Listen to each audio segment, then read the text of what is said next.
जय हिंद। टॉपिक हम लोग पढ़ रहे हैं मैथ प्रैक्टिस सेट हल कर रहे हैं। तो देखिए मैथ प्रैक्टिस सेट इसलिए हल किया जा रहा है ताकि आगामी जो भी परीक्षाएं आ रही हैं उसमें आपको काफ़ी सहूलियत हो। इसी के लेकर हम लोग पहला क्वेश्चन से स्टार्ट कर रहे हैं कि पहला क्वेश्चन देखिए क्या है। पहला क्वेश्चन है आपका, ए और बी किसी कार्य को क्रमशः 60 दिन और 90 दिन में पूरा करते हैं। ए और बी किसी कार्य को 60 दिन और 90 दिन में पूरा करते हैं।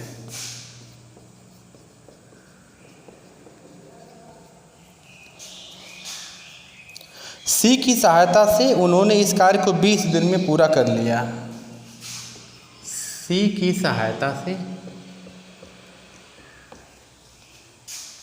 उन्होंने इस कार्य को 90 दिन में पूरा कर लिया।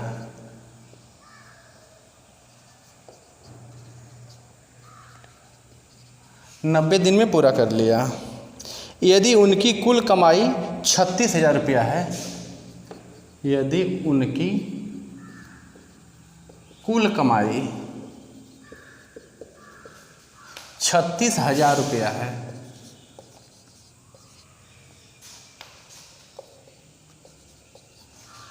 तो पूछ रहा है कि सी का हिस्सा बताइए। सी का हिस्सा बताइए पूछ रहा है। विकल्प आपके सामने है। पहला विकल्प है 16,000, दूसरा विकल्प है आपका 13,600, तीसरा विकल्प है 15,400 और चौथा विकल्प है 14,800। 4 विकल्प है।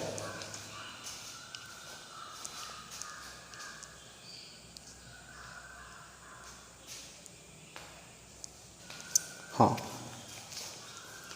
देखिए सवाल को देखिए, कह रहा ए और बी किसी कार्य को क्रमशः 60 दिन और 90 दिन में पूरा करते हैं। हम देखिए यहाँ देखेंगे ए किसी कार्य को 60 दिन में कर रहा है तो ए का 1 दिन का काम जब निकालेंगे तो 1/60 हो जाएगा। उसी प्रकार कह रहा है कि बी 90 दिन में कर रहा है तो बी का जब हम 1 दिन का काम निकालेंगे तो हो जाएगा 1/90। अच्छा, सी का कार्य मालूम नहीं है। सी का कार्य हम मान लेंगे x दिन में करता तो 1 दिन में करेगा 1/x।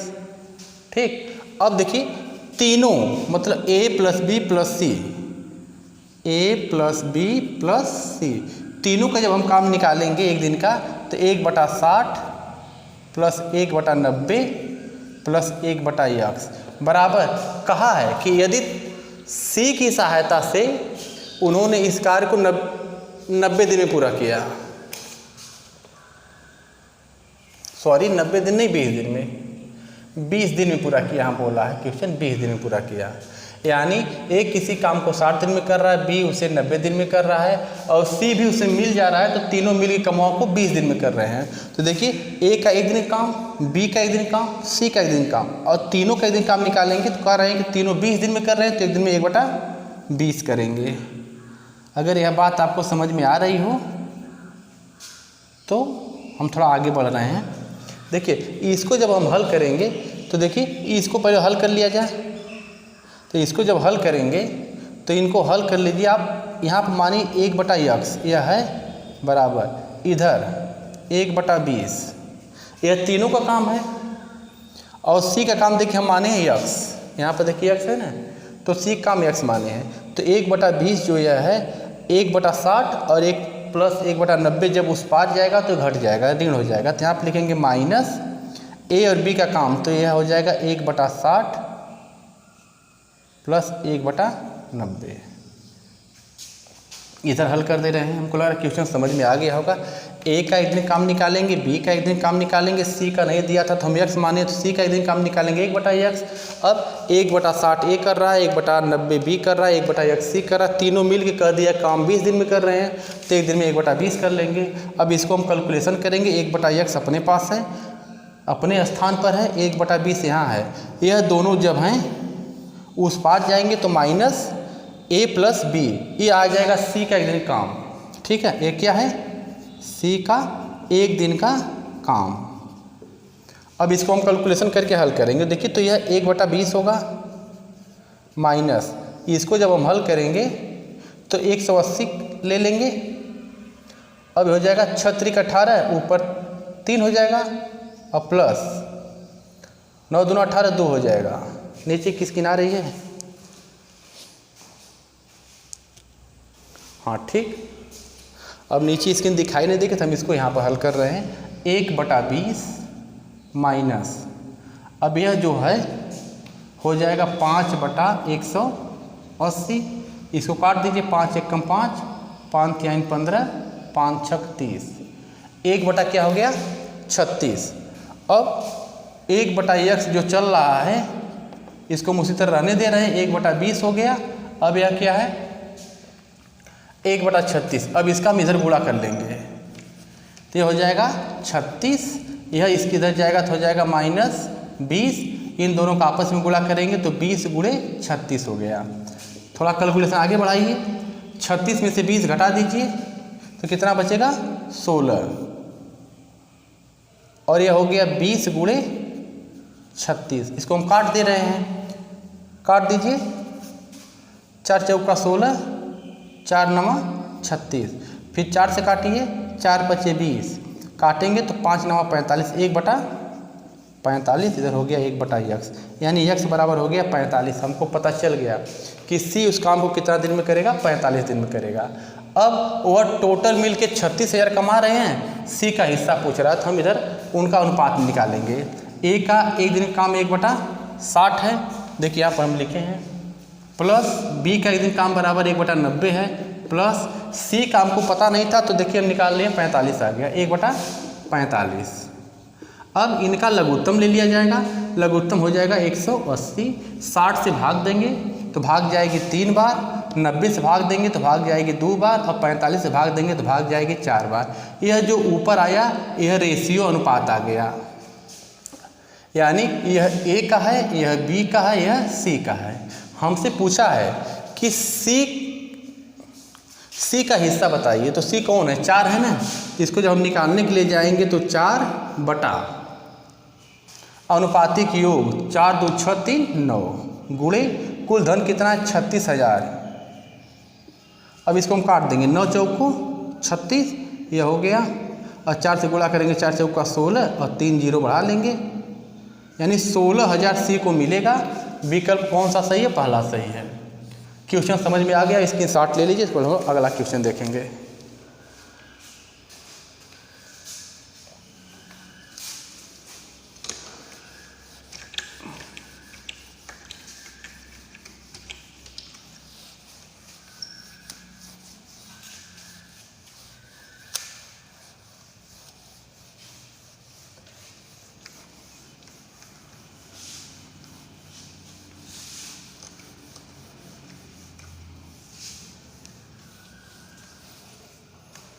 अगला क्वेश्चन आपके सामने है,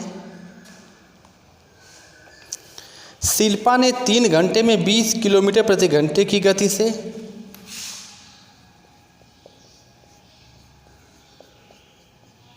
शिल्पा ने 3 घंटे में 20 किलोमीटर प्रति घंटे की गति से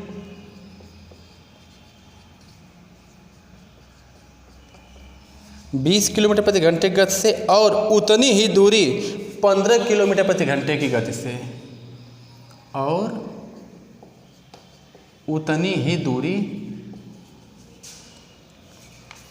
15 किलोमीटर प्रति घंटे की गति से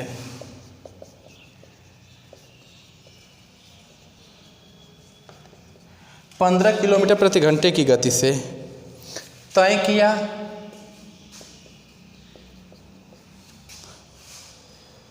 तो कह रहा है शिल्पा की औसत गति बताइए। शिल्पा की औसत गति क्या होगी? विकल्प हम आपको दे रहे हैं। पहला विकल्प है 17 सही 1/2, दूसरा विकल्प है 17 सही 1/7, तीसरा विकल्प है 16 सही 1/2 और चौथा विकल्प है 16 सही 1/3। यह 4 विकल्प है। 4 विकल्प में जिसका आंसर कितना आ रहा है बोलिए भाई।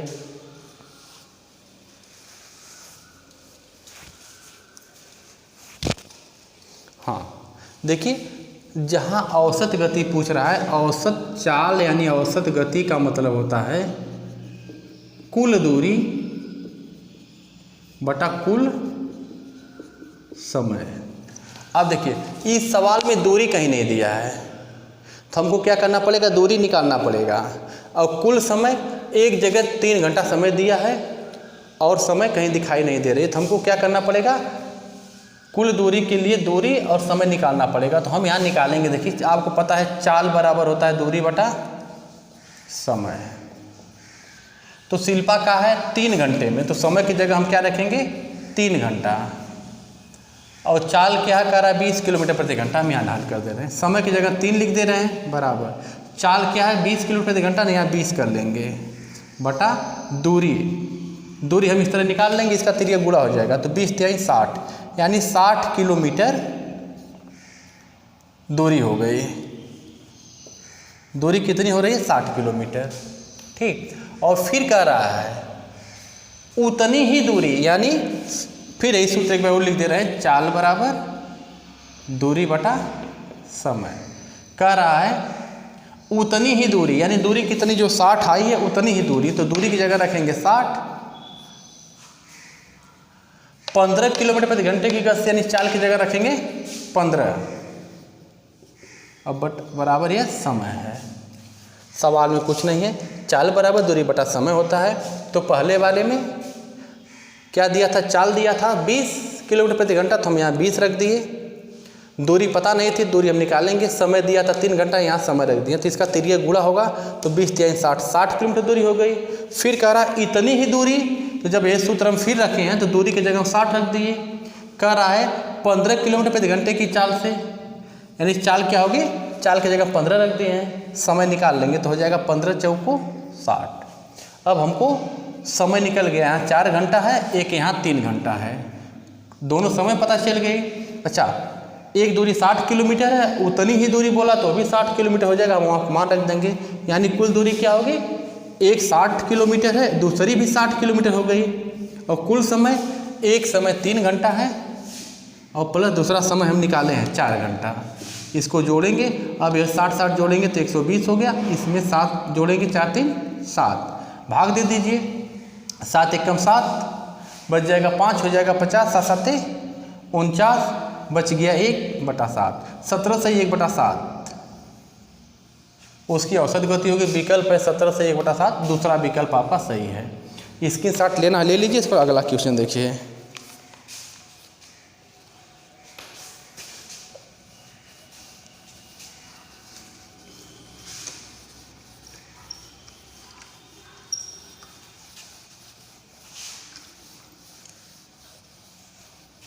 अगला क्वेश्चन आपके सामने है, कह रहा है एक धनराशि साधारण ब्याज की दर पर एक धनराशि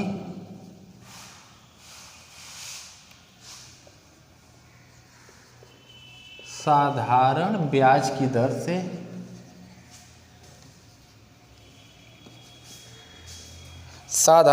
दर से ₹4200 हो जाती है, 4200 रुपया हो जाती है।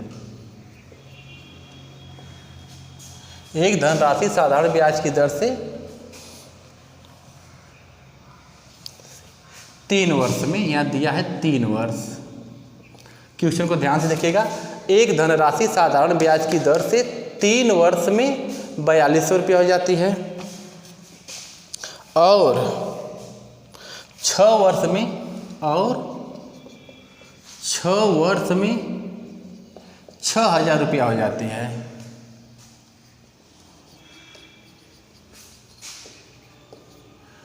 तो हमसे पूछ रहा है कि ब्याज की दर बताइए, ब्याज की दर क्या होगा पूछ रहा है। विकल्प हम आपको दे दे रहे हैं।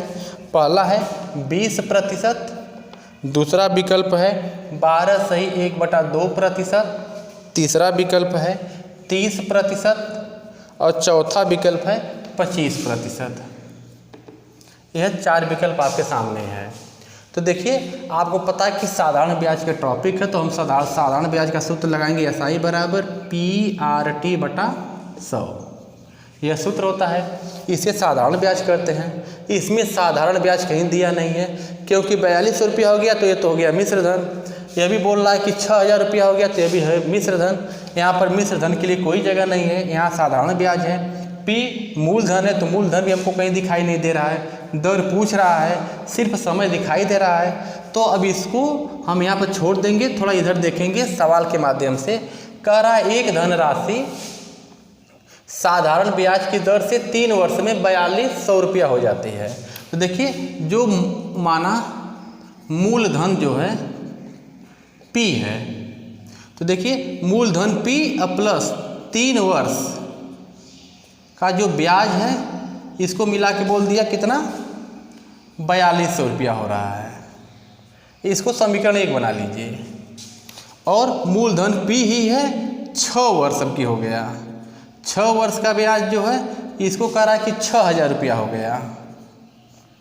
ये समीकरण 2 हो गया। ठीक, अब इसको जब हम हल करेंगे तो समीकरण 2 में से समीकरण 1 घटाने पर, यहाँ लिखेंगे समीकरण 2 से समीकरण 1 घटाने पर, यानी इसमें से हम इसको घटाएंगे तो चिन्ह चेंज हो जाएगा। जब चिन्ह चेंज हो जाएगा तो देखिए बड़ा वाले में से छोटा वाला घटाएंगे। तो हम इसको एक बार लिख दे रहे हैं, सबसे बढ़िया, आपको आसानी से समझ में आ जाएगी। समीकरण 2 में से 1 घटाने पर, समीकरण 2 है ना, हम इसको पहले लिख दे रहे हैं। तो ये मान लीजिए पहले 2 लिखा है, 1 को इसके नीचे लिख दे रहे हैं। P प्लस 3 वर्ष और बराबर 4200।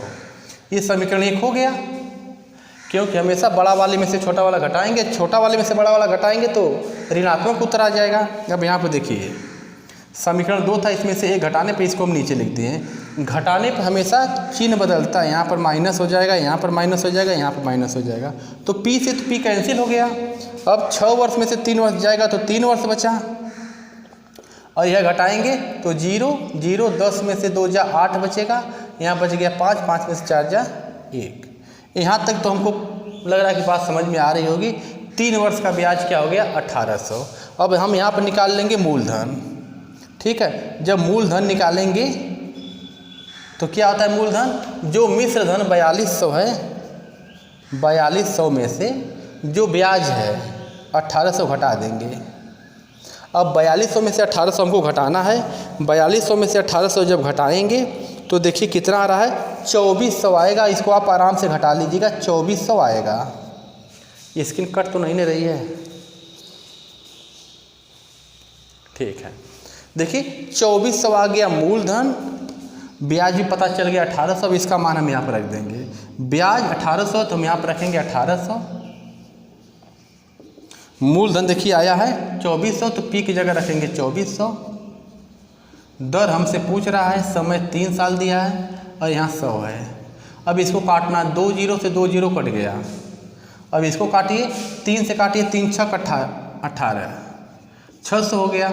अब इधर क्या बच गया, 24, इधर बच गया 600। इसको काटना है तो हम इसको काट दें 6 से, 6 चौका 24 और 6 एकम 6, 100 हो गया। 4 से काटेंगे तो 4 दूना 8 और बच गया 2, हो गया 20, 4 5 20, यानी 25% इसकी दर होगी। विकल्प आपका चौथा सही है। सवाल समझ में आ गया होगा, स्क्रीनशॉट ले लीजिए। इसके बाद हम अगला क्वेश्चन देखेंगे।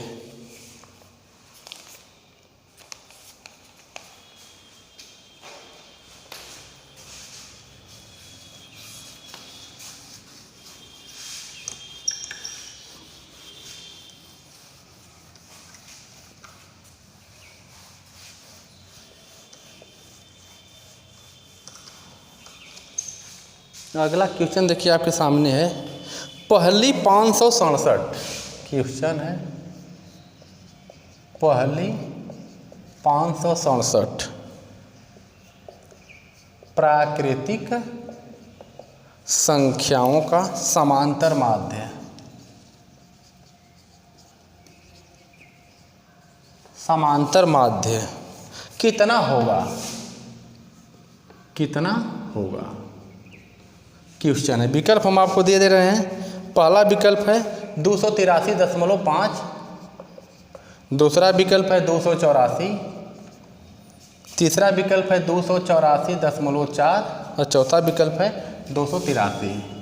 यह 3 विकल्प हैं और हमसे पूछा है पहली 567 प्राकृतिक संख्याओं का समांतर माध्य। तो देखिए समांतर माध्य बोले चाहे औसत बोले बात एक है, तो हम लिखेंगे औसत बराबर क्या होता है, ठीक। तो पहले जो इसके लिए एक सूत्र होता है n+1/2। तो n क्या है, जो पहली 567 प्राकृतिक संख्या है, तो इसकी जगह n की जगह हम रखेंगे 567 + 1/2। अब 567 में जोड़ेंगे तो 568 हो जाएगा बटा 2। 2 से काट दीजिए, 2 दूना 4 बच जाएगा 1, हो जाएगा 16। 2 8 16 और 2 चौका 8, यानी 284 विकल्प आपका दूसरा सही है। स्क्रीनशॉट जिसको लेना ले लीजिए। इसको अगला क्वेश्चन देखेंगे। अगला क्वेश्चन देखिए हम इधर हल कर दे रहे हैं।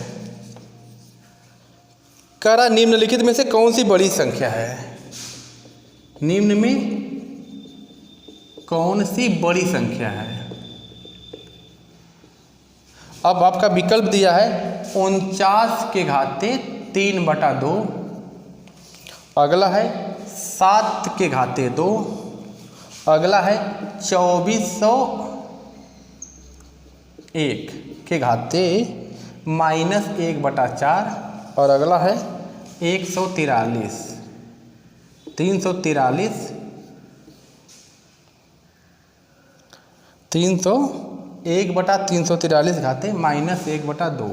स्क्रीन कट रही है क्या उधर की।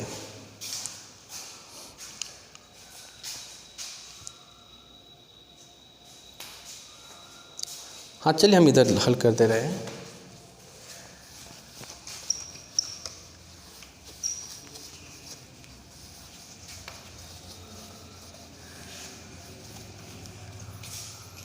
क्वेश्चन आपसे कह रहा निम्नलिखित में से कौन सी संख्या बड़ी है, कौन सी संख्या बड़ी है। अब इसको देखिए, पहला विकल्प है 49 के घाते 3/2, दूसरा विकल्प है 7 के घाते 2, तीसरा विकल्प है 2401 के घाते -1/4 और चौथा विकल्प 1/343 के घाटे -1/3। यह क्वेश्चन है, ठीक। अब इसको जब हम हल करेंगे तो कौन बड़ा है इस तरह तो हमको कन्फर्म नहीं हो पा रहा, इसको हम कैलकुलेशन करके हल कर लेंगे। तो देखिए 49 है ना, तो इसको हम लिख सकते हैं 7 के घाते 2 के घाते 3/2। अब जब ऐसा आ जाती स्थिति तो 7 के घाते 2 जो है ऊपर जो कोष्ठ के ऊपर इसका इसमें गुणा होता है, तो 2 से 2 कट गया, यानी 7 के घाते 3 हो गया। 7 के घाते 3 का मतलब होता है कि 7 × 7 × 7 3 बार गुणा करना होगा। जब 7 × 7 × 7 करेंगे 3 बार गुणा तो आपका आएगा 343। ये हो गया आपका 343। इसको करेंगे तो इनका मतलब हो गया 7 × 7 यानी 7 7 49, इसका क्या हो गया 49। इसको हल कर लीजिए, तो इसको खंड करके हम तोड़ेंगे। जब खंड करके तोड़ेंगे तो 2401 है, इसको हम तोड़ दे रहे हैं 7 से। 7 × 3 = 21 हो जाएगा 30, 7 × 4 = 28 हो जाएगा 21, 7 × 3 = 21। फिर 7 से तोड़ेंगे, 7 × 4 = 28, फिर 6 बचेगा, 7 × 9 = 63, फिर 7 7 = 49, 7 1 = 7, यानी ये हो गया। इसको हम लिख सकते हैं 7 के घाते 4 के घाते -1/4। यहाँ तक हमको लग रहा क्लियर हो गया होगा। इसको जब थोड़ा सा हम आगे बढ़ेंगे तो इसको हम लिख सकते हैं 7 के घाते 4 गुणे -1/4। तो 4 से 4 कैंसिल हो गया, 7 के घाते -1 हो गया। -1 कहता है कि हम बटा में है, जहाँ यहाँ माइनस लग गया ना, इसको हम लिख सकते हैं 1/7। माइनस का मतलब कि 7 नीचे है। तो यह सवाल यहाँ तक क्लियर हो गया होगा। अब अगला देख लीजिए, यह जो है 1/ इसका जब खंड करेंगे तो 7 के घाते 3 होगा और इधर जो है -1/3 है। इसको जब हम हल करेंगे तो देखिए यह 7 के घाते 3 बटा है, जब यह ऊपर जाएगा तो हो जाएगा 7 के घाते -3 गुणे -1/3। तो यह कट गया, माइनस माइनस से गुणा प्लस हो जाएगा, यानी 7 के घाते 1 हो गया। इसको हल करेंगे तो यह 7 हो गया। हमको लग रहा है यहाँ तक बात समझ में आ गई होगी। तो आप देखिए कौन बड़ा है, ये 343 है, यह 49 है, 1/7 है, 7 है। सबसे बड़ा कौन दिखाई दे रहा है 343, यानी हमारा विकल्प कौन सा सही है, पहला सही है, यह सबसे बड़ा है। स्क्रीनशॉट लेना ले लीजिए। उसके बाद अगला क्वेश्चन देखिए।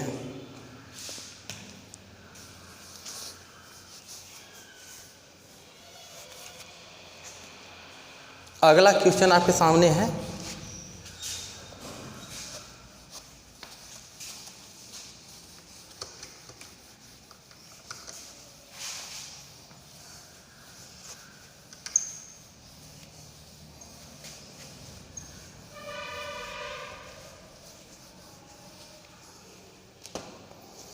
हाँ देखिए अगला क्वेश्चन है, कह रहा है प्रथम 5 अभाज्य संख्याओं के गुणनफल में। क्वेश्चन है प्रथम 5 अभाज्य संख्याओं के गुणनफल में। प्रथम 5 अभाज्य संख्याओं के गुणनफल में इकाई के स्थान का अंक होगा। इकाई के स्थान का अंक होगा पूछ रहा है। विकल्प है 0, 1, 5, 7। अब ऐसे सवाल हल करने के लिए प्रथम 5 अभाज्य संख्या, तो थोड़ा आप इधर देखिए। अभाज्य संख्या होती है एक होती है भाज्य संख्या। तो अभाज्य संख्या किसे कहते हैं, अभाज्य संख्या किसे कहते हैं, पहले हम इसको देखेंगे। अब देखिए कह रहा है प्रथम 5 अभाज्य संख्या, तो हम क्या लिखेंगे, जब पता रहेगा ना कि कौन अभाज्य कौन भाज्य तभी ना लिखेंगे। तो इसको हम थोड़ा इधर आपको बताने की कोशिश कर रहे हैं। अभाज्य संख्या वह होती है जिसके कम से कम 2 गुणनखंड हो, कम से कम 2 गुणनखंड हो। जैसे में देखिए 2, ठीक, इसके 2 कौन कौन खंड होंगे, हम इसको 1 से काटेंगे तो 2 बार में कट जाएगा, और इसको 2 से काटेंगे तब भी 2 बार में कट जाएगा। कम से कम 2 गुणनखंड होंगे तो यह अभाज्य संख्या होगी। अच्छा, भाज्य संख्या कम से कम 3 गुणनखंड हो, अधिक हो सकते हैं, ठीक। एक देखिए न तो भाज्य संख्या न तो अभाज्य संख्या, क्योंकि एक सिर्फ 1 से ही कटेगा, यानी स्वयं से कट रहा है, बाकी किसी से नहीं कट रहा है। तो जो स्वयं से कट रहा है किसी और से नहीं कट रहा है, यह न तो भाज्य है न ही अभाज्य है। अभाज्य संख्या के लिए नियम क्या है, कम से कम 2 गुणनखंड हों, इससे ज़्यादा न हो। देखिए जिसे 2 हो गया, और भाज्य के लिए कम से कम 3 गुणनखंड हो, इससे ज़्यादा हो सकते हैं लेकिन 3 से कम न हो। 3 से कम रहेंगे यानी 2 रहेंगे तो ये अभाज्य संख्या रहेगी। तो हम 5 अभाज्य संख्या लिखेंगे। 2 हो गया, ठीक। और इसके बाद आगे बढ़िए, अभाज्य संख्या में 2 हो जा रहा है, और आपका 3 हो गया, 5 हो गया, 7 हो गया, 11 हो गया। यह 5 अभाज्य संख्याएं हैं। देखिए इसको भी अगर तोड़ेंगे तो 1 से कटेगा और 2 से कटेगा, है 1 से कटेगा, 3 से कटेगा, 1 से कटेगा, 5 से कटेगा, 1 से कटेगा, 7 से कटेगा, 1 से कटेगा, 11 से कटेगा। तो हमको लग रहा है अभाज्य संख्या पहचान लेंगे, जिसमें कम से कम 2 गुणनखंड होते हैं उनको अभाज्य संख्या कहते हैं। तो एक न तो भाज्य है न तो अभाज्य, तो इसको हम कुछ नहीं लिखेंगे। हमसे बोला है 5 प्रथम अभाज्य संख्याओं का गुणनखंड, तो 5 में कौन हो गया, 2 हो गया, 3 हो गया, 5 हो गया, 7 हो गया, 11 हो गया। अब इनका जब हम गुणनफल में इकाई के स्थान का अंक बताइए, ध्यान दीजिएगा, इकाई के स्थान का, तो हम सबका गुणा नहीं करेंगे, इकाई वाला ये ले लेंगे, तो इसका गुणा इसमें करेंगे, तो 1 7 7 हो गया। अब इसका गुणा इसमें करेंगे तो 7 5 35 हो गया, तो हम 3 छोड़ देंगे, 5 का गुणा इसमें कर लेंगे, 5 3 15 हो गया, तो 1 छोड़ देंगे, 5 का गुणा इसमें कर लेंगे, 5 दूना 10 हो गया। अब यह जो हो रहा है इकाई, बोला ना इकाई के स्थान का अंक क्या होगा, तो 0 होगा। विकल्प कौन सा सही है, पहला सही है। हमको लग रहा है क्वेश्चन आपको समझ में आ गया होगा, और आपको यह भी पता चल गया होगा कौन अभाज्य संख्या होती है, कौन भाज्य संख्या होती है। अभाज्य संख्या के लिए नियम क्या है, कम से कम 2 गुणनखंड हो, भाज्य संख्या के लिए कम से कम 3, अधिक से अधिक हो सकते हैं। तो आज हमारी वीडियो यहीं तक रहेगी, आगे मिलेंगे दूसरे वीडियो के साथ, तब तक के लिए धन्यवाद।